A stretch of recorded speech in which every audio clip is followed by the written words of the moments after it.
प्रबल हाँ जी। कौन सी ईयर में पढ़ते हो आप? Third year. अच्छा, और मेजर क्या है आपका? हमारा मेजर नहीं होता। फिर सब्जेक्ट क्या है आपका? हमारे टोटल 8 सब्जेक्ट होते हैं। अच्छा, और पढ़ते क्या हैं आप? फाइनेंशियल अकाउंटिंग, अब बी कॉम है आपका मतलब, है ना? बीकॉम, अच्छा, आगे क्या सोचा है आपने करने का? एमकॉम या तो बीए मतलब मास्टर करनी है। अच्छा, can you define what is commerce? मतलब इसको डिफाइन कर सकते हैं सब्जेक्ट क्या है ये? कॉमर्स एसेंस में हमारा कॉमर्स है या तो इकोनॉमिक्स के रिलेटेड होता है। अच्छा।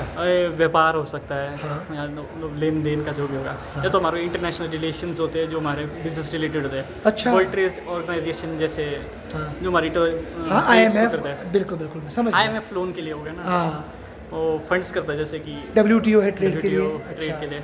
मतलब आप इंटरनेशनल जो रिजीम्स है ट्रेड की उसको पढ़ते हो आप? थर्ड ईयर में हम WTO वगैरह पढ़ रहे हैं अभी। डेरिवेटिव्स वगैरह। अच्छा आई भी पढ़ रहे हैं ना। अच्छा।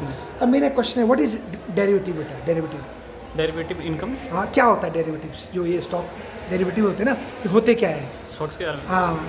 स्टॉक्स तो हमारे वो होते हैं, कंपनी के एक पार्ट होते हैं जो ठीक है। ओनरशिप होती है। हम्म। अगर हम जैसे कि अगर किसी कंपनी को एक कैपिटल रेज करना होता है, वो ज़्यादा टाइम इक्विटी शेयर को इशू करते हैं। हाँ। इक्विटी शेयर का मतलब होता है कि वो Partnership। हमारे को एक पार्ट देते हैं कंपनी का, हाँ। और उसमें हमारे को वोटिंग राइट्स भी मिलते हैं। ठीक है। और उसमें जैसे कि ये बहुत ज़्यादा रिस्की होता है अच्छा। एज़ कम्पेयर टू अगर आप लोन वगैरह ले रहे हो, Debentures और जो- डिवेंचर्स ले रहे हैं आप बिल्कुल। कंपनी के, उसमें फिक्स रेट ऑफ इंटरेस्ट मिलता है हमारे को। पर जो इसमें होता है जैसे कि हाई रिस्क है पर हाई रिवॉर्ड भी है। ओके, बाई चांस अगर हमारे को या तो कंपनी गई तो वो चले जाएगी ना। मैं समझ और गया, अगर- पार्टनरशिप है।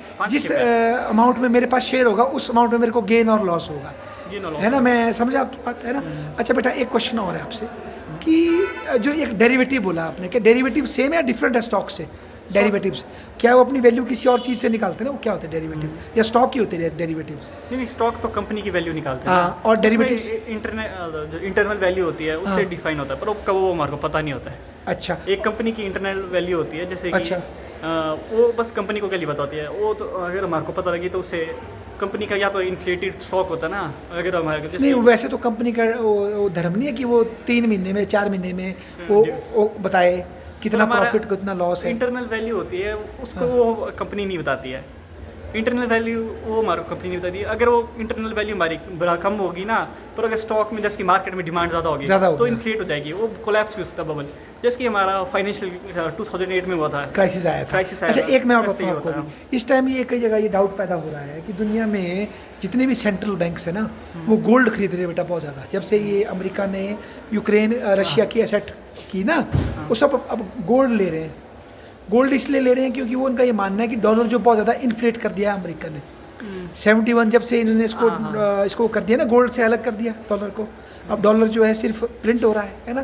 तो अगर मान लो कल को गोल्ड विज़ डॉलर की रिवैल्यूएशन होती है और गोल्ड महंगा होता है, तो क्या अमेरिका की कंपनियां जो वर्ल्ड में इस वक्त सबसे बड़ी वो बनी हुई है, कॉस्टली बनी हुई है, क्या उनको मार नहीं लगेगी इसकी? फिर जो आप बोले बबल होगा ना, फिर वो बस्ट होगा ना। वो हमने कहा बहुत पहले एक्सीड कर दिया मेरे हिसाब से तो। अच्छा पर जी। ऐसे जितना मेरे को याद है कि अभी जैसे लेटेस्ट ही देखा था मैंने, अगर आप स्टॉक वैल्यू बोल रहे हैं ना, जैसे कि हाँ। इससे ज़्यादा प्रिंट जो डॉलर हुआ है वो मतलब वर्ल्ड में वो डॉलर हुआ है। डॉलर, बिल्कुल उसकी बिल्कुल। डिमांड है बहुत ज़्यादा, हाँ। क्योंकि यूएस मोनोपोली है ना आपकी उसमें ठीक वर्ल्ड है, ट्रेड में। ठीक है। अगर दो कंट्री का भी बिजनेस करती है वो हमेशा डॉलर में डॉलर करेगी। चाहिए उसको। ना रुपए में कभी नहीं करेगी, ना तो शंघाई के चाइनीज़ युआन में करेगी, ना तो रशियन रूबल में करेगी। ओके। उन तीनों में नहीं करेगी। यूएस की सबसे ज़्यादा इंपॉर्टेंट होता है उसके लिए। अच्छा, पर आपको ये लग रहा है कि आजकल एक डिडॉलराइजेशन की बात चल रही है कि भाई we will have other option, चाहे वो युआन हो या ब्रिक्स मिल करके कोई और ऑप्शन क्रिएट करेंगे? आपको क्या लगता है? मेन उसमें ये आ जाता है ना, ट्रस्ट की बात हो जाती है। हाँ। अगर जैसे कि हम रशियन रूबल्स की बात करें, उसमें रशियन रूबल्स और जो रशिया और जो इंडिया की करेंसी एक्सचेंज हो रही है, जैसे कि इंडिया तेल खरीद रहा स्वाप्स है, होते हैं बेटा। इंडिया जब तेल खरीद रहा है Currency उसमें swaps, हाँ। उनके पास इंडिया के पास ज़्यादा मतलब रशिया के पास पैसे रुपए बहुत ज़्यादा बढ़ गया है। हाँ। अब उनका वो क्या करेगा अब उनको भी नहीं पता। पर यूएसडी होता है, जैसे कि अगर रशिया के पास उनका ऑप्शन होता है, अब तो नहीं है वायबल ऑप्शन, क्योंकि हाँ। उन्होंने स्विफ्ट सिस्टम से हटा दिया हटा रशियन दिया। रूबल। पर रशिया अपना सिस्टम पेमेंट का पैदा कर रहा है बेटा, ये पढ़ा आपने? वो अपना पर सिस्टम रिस्की है ना उनके लिए, क्योंकि यूएस अगर ना यूएस ने सैंक्शंस लगाए ना, हाँ। तो अगर वो थर्ड कंट्री अगर कोई ज्वाइन करती है जैसे इंडिया चाइना के लिए, अगर उस पर भी सैंक्शन लगा लिया तो बहुत ज़्यादा प्रॉब्लम हो जाएगी।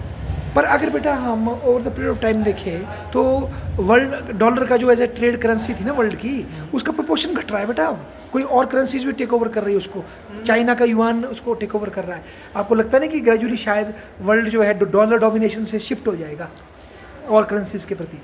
फ्यूचर को तो मैं प्रिडिक्ट नहीं कर सकता, पर चांसेस तो है। पर अभी जैसे कि अगर यूएस की पॉलिटिक्स हॉस्टाइल रही, हाँ। अगर ये ब्रिक्स के लिए, हाँ। तब बहुत मुश्किल होगा। क्योंकि अगर बाई चांस उन्होंने हटा दिया इंडिया चाइना को तो बहुत ज़्यादा प्रॉब्लम हो जाएगी इंडिया के कंपैरिजन में। पर इंडिया का ट्रेडिंग पार्टनर भी बहुत बड़ा आपको है। पता है कि चाइना के पास जो यूएस ट्रेजरी के बॉन्ड थे ना, मैक्सिमम चाइना ने बेच दिए वो, और अब गोल्ड खरीद लिया चाइना ने उसकी जगह। यूएस में डोनाल्ड ट्रंप के वो है ना, एग्रेसिव पॉलिटिक्स है बहुत ज़्यादा उसका। क्या इसके लिए हम डोनाल्ड ट्रंप को ही ब्लेम करें, या over the period of time Qatar से जो यूएस ने पैसा छापा है, कंटिन्यूसली एक्सेस मनी प्रिंट किया है, वो भी तो जिम्मेदार है ना बेटा इसके लिए, कि डॉलर की रियल वोट तो कुछ भी नहीं है, सिर्फ यूज वैल्यू हो रही है उसकी। डॉलर की वर्थ उसकी क्या होता है, मेन उसका होता है ट्रस्ट आ जाता है। हाँ। अगर कोई भी कंट्री खरीदेगी ना, जैसे क्रेडिट बेस्ड है, बाई चांस जब वो तो यूज वैल्यू बोल रहे हैं ना आपकी, इंडिया का रुपी रख के रशिया क्या करेगा अगर कोई और उसको नहीं दे रहा है। पर ये तो मानेंगे ना कि इंडिया का रुपी विज विज डॉलर की तुलना में बेटर गोल्ड बैक है। अमेरिका ने तो कई गुना छाप दिया है, एक्सेस मनी छाप रहा है अमेरिका। पर उसकी डिमांड भी उतनी है ना। अच्छा। अब ये सप्लाई एंड डिमांड का इशू आ जाता है। अच्छा। जो अगर बाई चांस वो प्रिंट भी कर लेता है ना, पर यूएस ने इतना ज़्यादा प्रिंट कर दिया कि अगर वो कुछ प्रिंट भी करे तो इन्फ्लेट उतना नहीं होगा एज कम्पेयर टू रुपी।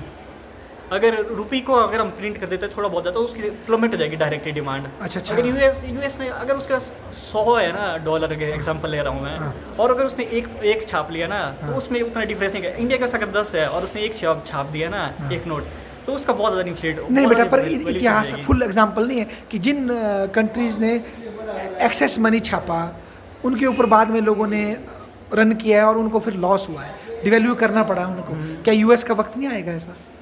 वो बहुत मुश्किल है, क्योंकि ऐसा होता ना कि अगर यूएस के लिए अगर यूज़ कर रहा था यूएसडी, और कुछ एक ही कर रहे थे, तो वो उसमें कहते हैं तब हो जाता है उसमें। पर अगर पूरा वर्ल्ड ही अभी यूएस यूज़ कर रहा है, और उसमें अगर वो छाप भी देते तो उतना ही होगा। जैसे कि बाई चांस पेंडेमिक जब आया था, उन्हें बस छापे ही दे कितना ही पैसा, कितनी इन्फ्लेशन क्रिएट की, कितनी इन्फ्लेशन क्रिएट की। पर जब यूएसडी में इन्फ्लेशन होता है तो बाकी करेंसी में भी इन्फ्लेशन जाता है। अच्छा चलो बाई चांस अभी यूपी की वैल्यू गिरी है, जैसे रिसेंटली है, उसमें ये नहीं हुआ कि बाई चांस हमारी वैल्यू नहीं गिरी रुपये की। हालांकि जैसे कि अगर हम यूरो या पाउंड को देख लेना, तो उस हिसाब से हमारी तो बढ़ गई है यूरो से वैल्यू। हालांकि यूरो ज़्यादा डिवेल्यूएट है। जैसे कि यूएसडी बोला, जैसे वजह से मैंने सबसे फाइनेंशियल वीडियो पे देखी थी, उसमें बताया था कि वो यूएसडी मतलब वो हो गया है, स्ट्रॉन्ग हो गया ज़्यादा। अच्छा। उसके जैसे जो बाकी सारी अगर हम कंपैरिजन कर लेना, अगर हम जब भी कंपैरिजन करते हैं यूएसडी के युआन के साथ, येन के साथ कर रहे हैं, यूएसडी ही ले रहे हैं मेन हम। उस वजह से क्या बोलते हैं, रुपये की वैल्यू दिखा तो रहा है कि घट गई 93 कुछ हो गई है कि 92 हो गई है।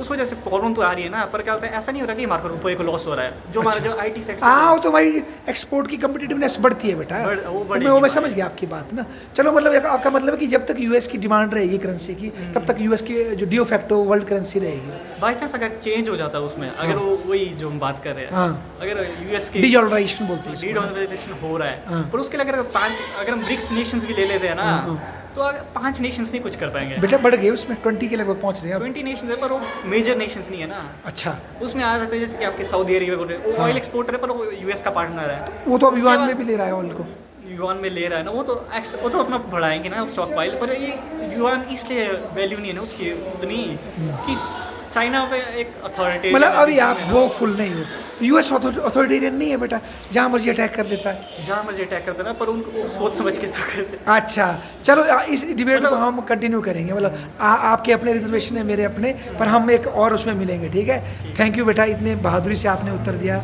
Thank you.